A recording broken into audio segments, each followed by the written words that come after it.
Kota sudah mati. Sebelum guru aula ke-10 dapat berbicara, lelaki tua itu berkata terus terang.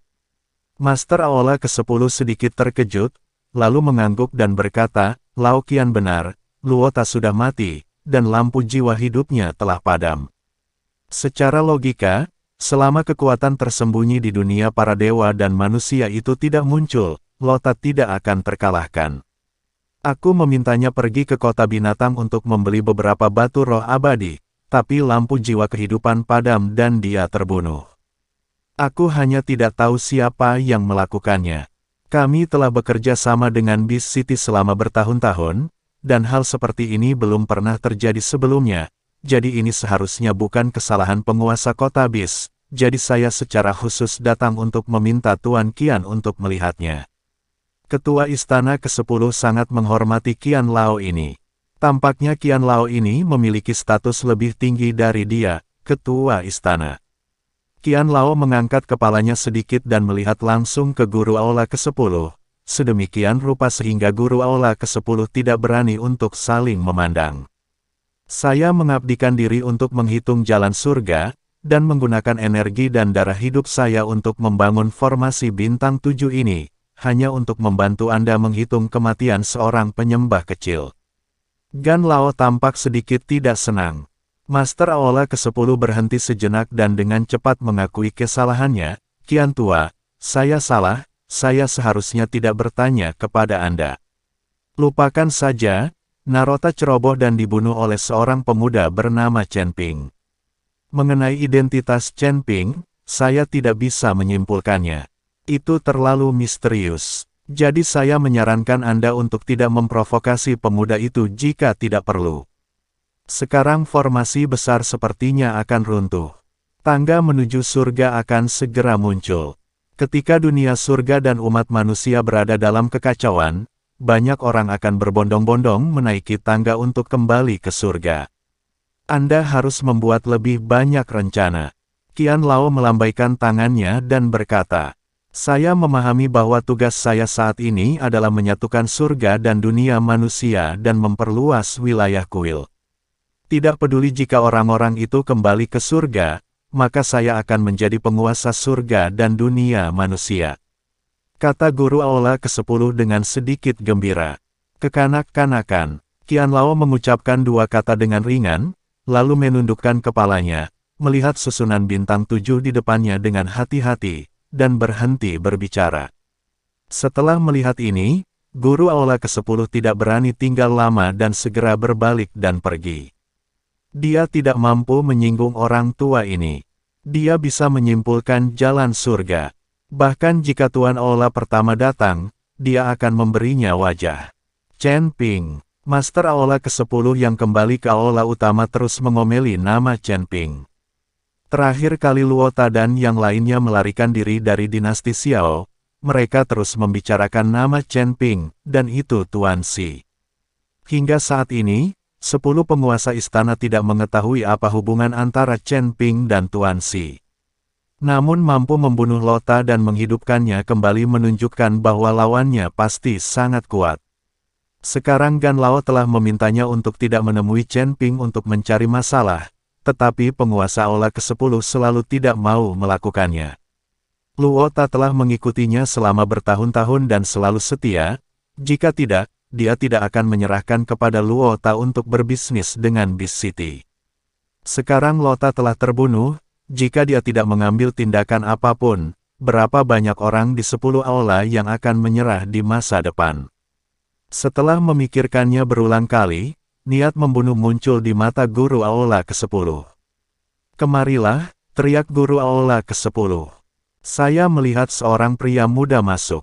Pemuda ini mengenakan jubah putih tanpa cacat, pakaiannya berayun lembut tertiup angin, seperti makhluk abadi di awan, tidak ternoda oleh debu. Wajahnya sangat tampan, dengan alis berbentuk pedang terbang ke pelipisnya, dan matanya dalam dan cerah, seolah dia bisa melihat semua ilusi di dunia, memancarkan semangat kepahlawanan yang tidak bisa dianggap remeh. Pangkal hidungnya lurus, bibirnya ringan dan tegas, dan rambut hitam mengilapnya diikat santai dengan hosta sederhana, membuatnya tampak bebas dan santai tanpa kehilangan keanggunan. Yang paling menarik perhatian adalah pisau panjang berwarna hitam pekat yang dia pegang erat di tangannya. Bila pisaunya bersinar dengan cahaya dingin yang samar, seperti cahaya dingin di malam hari, memancarkan aura mendominasi yang menakjubkan. Gagang pisaunya diukir dengan garis-garis rumit dan misterius, sangat kontras dengan jari-jarinya yang putih, membuat pemuda ini semakin tampan dan tangguh. Begitu pemuda itu memasuki aula, bahkan udaranya tampak membeku, dan semua kebisingan di sekitarnya sepertinya menghilang darinya. Hanya dia, dan pisau panjang hitam pekat, yang menjadi kehadiran paling mempesona di seluruh aula. Setelah diperiksa lebih dekat, ada banyak kesamaan antara alis pemuda itu dan alis yang ke-10. Tetapi pemuda ini sedikit lebih heroik daripada yang ke-10.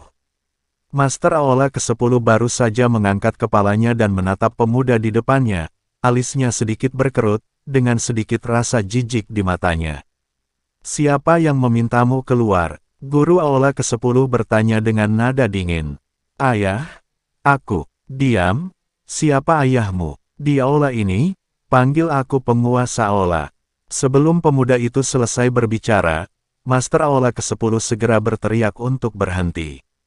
Kilatan keluhan melintas di mata pemuda itu, tetapi dia berkata dengan patuh, "Tuan Istana, saya mendengar bahwa Luo Chongfeng terbunuh dan adik laki-lakinya terluka, jadi saya meminta Tuan Istana untuk mengizinkan saya meninggalkan istana untuk membalaskan dendam Luo Chongfeng dan saudaranya." Mendengus. Tanpa diduga, penguasa istana ke-10 mendengus dingin, "Apakah kamu ingin membawa wanita tercintamu kembali ke dunia surga dan manusia? Tinggalkan istana yang menindas ini selamanya." "Aku tidak melakukannya." Pemuda itu menggelengkan kepalanya. "Jangan lupa bahwa kamu adalah anakku. Bagaimana mungkin aku tidak tahu apa yang kamu pikirkan? Tetapi sebagai putra tertua saya, Anda jatuh cinta dengan seorang kultivator wanita biasa, dan juga terlibat dalam kultivasi ganda, yang menodai darah klan dewa kami.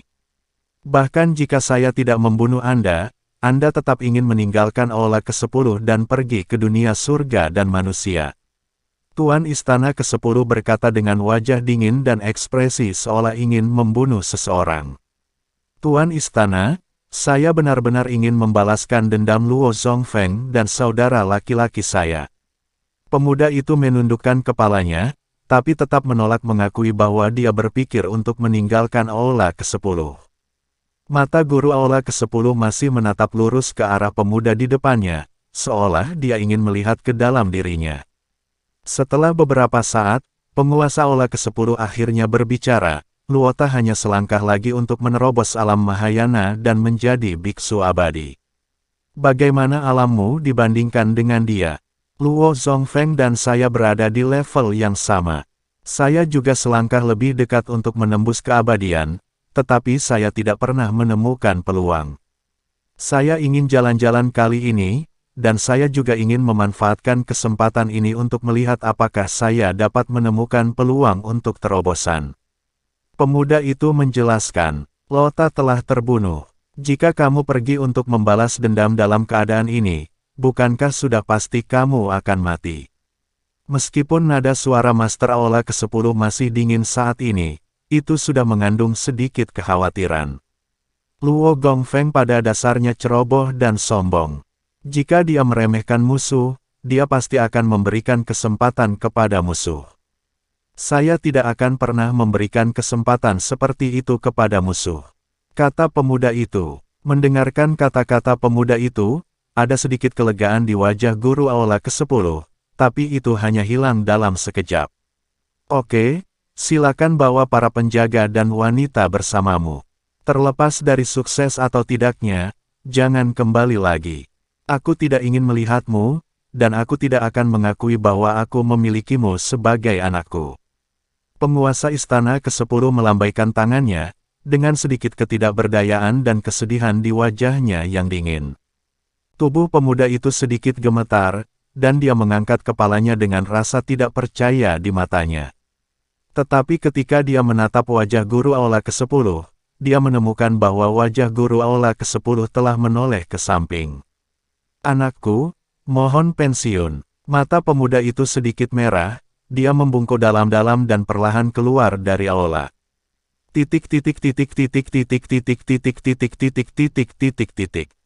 Kota binatang, rumah Yan. Ketika Yan Xuangying mendengar laporan dari anak buahnya, dia sangat terkejut hingga dia melompat dari kursinya. Dia tidak percaya, Qiu Wanxing sudah mati. Meskipun mereka selalu berkomplot melawan satu sama lain, mereka masih memiliki kekhawatiran ketika harus membunuh mereka. Bagaimanapun, mereka semua dipromosikan oleh penguasa kota. Meskipun penguasa kota sudah bertahun-tahun tidak terlihat, bukan berarti penguasa kota sudah mati. Jika penguasa kota hanya berlatih dalam pengasingan dan mereka bertiga saling membunuh, penguasa kota pasti akan marah setelah dia keluar dari pengasingan, dan tidak ada yang bisa mendapatkan sesuatu yang baik saat itu. Sekarang Xing Daorong benar-benar membunuh Qiu Wanxing, yang mengejutkan Yan Xuangying. Ada juga kemunculan tiba-tiba Luo Ta, yang berada di puncak alam Mahayana tingkat 9. Tidak ada biksu sekuat itu di kota binatang. 3 jenderal binatang besar mereka hanya berada di alam Mahayana tingkat 8, dan biksu puncak alam Mahayana tingkat 9 yang tiba-tiba muncul pasti datang dari luar kota binatang. Tanpa kolusi orang dalam, orang luar tidak akan bisa memasuki lingkup kota binatang buas ini. Jadi Qiu Wanxing pasti berkolusi dengan orang-orang dari dunia luar. Yang paling membuat Yan Xuangying panik adalah bahwa seorang biksu Mahayana tingkat 2 telah membunuh seorang biksu Mahayana tingkat 9. Hal yang belum pernah terjadi sebelumnya mengejutkannya. Dalam hal ini, rencananya untuk mendapat untung akan hancur total. Dengan kekuatan Xing Daorong saat ini, dia tidak memiliki kekuatan untuk bertarung dengan Xing Daorong. Apakah kamu mengatakan yang sebenarnya? Yan Xuangying bertanya lagi kepada pelayan itu dengan tidak percaya. Jenderal, itu benar sekali. Tidak ada kebohongan. Saya ditangkap oleh mereka dan dikembalikan. Kata pelayan itu dengan percaya diri. Yan Xuangying duduk bersandar di kursi. Keringat dingin menetes dari dahinya. Silakan beritahu aku bahwa mulai sekarang tidak ada seorang pun yang boleh memprovokasi orang-orang dari rumah Xing, jika tidak mereka akan dieksekusi tanpa ampun. Yan Xuangying tahu bahwa saat ini, dia tidak punya pilihan lain selain mengikuti Xing Daorong untuk menunjukkan niat baiknya. Qiu Wanxing telah terbunuh. Jika dia tidak tahu apa yang dia lakukan, Xing Daorong pasti tidak akan keberatan membunuh satu lagi. Seperti yang diperintahkan, para pelayan menerima perintah dan pergi. Yan Xuangying memiliki pandangan yang bagus, tetapi kebijaksanaan di matanya telah lama menghilang. Di dunia di mana kekuatan dihormati, tidak peduli berapa banyak strategi yang ada, apa yang akan terjadi.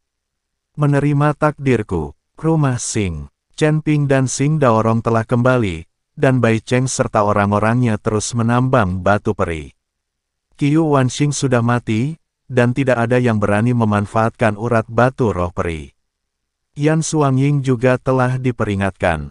Xing Daorong mengenalnya, dan Yan Xuangying tidak akan pernah sebodoh itu untuk menghadapinya saat ini. Dapat dikatakan bahwa di seluruh kota binatang, Xing Daorong adalah satu-satunya di keluarga. Selama Xing Daorong mengucapkan sepatah kata pun, dia bisa menjadi penguasa kota-kota binatang ini. Namun, Xing Daorong tahu bahwa alasan mengapa dia menjadi dominan di Beast City begitu cepat pasti karena Chen Ping. Tuan Chen, saya telah memasukkan semua batu peri yang ditambang pada tahap awal ke dalam tas penyimpanan untuk Anda. Semua batu peri yang ditambang di masa depan juga akan disimpan oleh Tuan Chen. Saya tidak akan mengambil sepotong pun. Petik 2. Xing Daorong berkata pada Chen Ping. Awalnya disepakati bahwa kedua keluarga akan terpecah, tetapi setelah melihat Chen Ping membunuh Luo Ta, Xing Daorong berubah pikiran. Dia tidak akan mengikuti Chen Ping dalam membagi batu peri, dia akan memberikan semua batu peri kepada Chen Ping. Yang dibutuhkan Xing Daorong sekarang adalah pohon besar Chen Ping dalam daftar. Melihat Xing Daorong sangat peka, Chen Ping tidak menolak, bagaimanapun juga, dia akan membutuhkan terlalu banyak sumber daya untuk budidayanya nanti. Jenderal Xing, sekarang Qiu Wanxing sudah meninggal, apa rencanamu selanjutnya? Chen Ping bertanya pada Xing Daorong. Saya telah mengirim orang untuk mengambil alih rumah Qiu. Setelah saya sepenuhnya mengambil alih semua orang di rumah Qiu, saya berencana untuk pindah ke rumah tuan kota dan menjadi tuan kota dari seluruh kota binatang. Lagi pula, tidak ada kabar dari penguasa kota selama bertahun-tahun. Kami bertiga selalu bertanggung jawab mengelola kota binatang itu. Ini bukanlah pilihan untuk terus seperti ini. Xing Daorong tidak menyembunyikan ambisinya dan berkata langsung kepada Chen Ping. Setelah mendengar ini, Chen Ping buru-buru melambaikan tangannya dan berkata, Jenderal Xing, fakta bahwa penguasa kota tidak muncul tidak berarti dia telah pergi. Faktanya, tuan kota Anda selalu ada di sini, dan saya yakin bahwa dia pasti tahu apa yang terjadi di Beast City. Apakah Tuan Chen melihat tuan kota kita? Ketika Xing Daorong mendengar ini, dia bertanya dengan heran.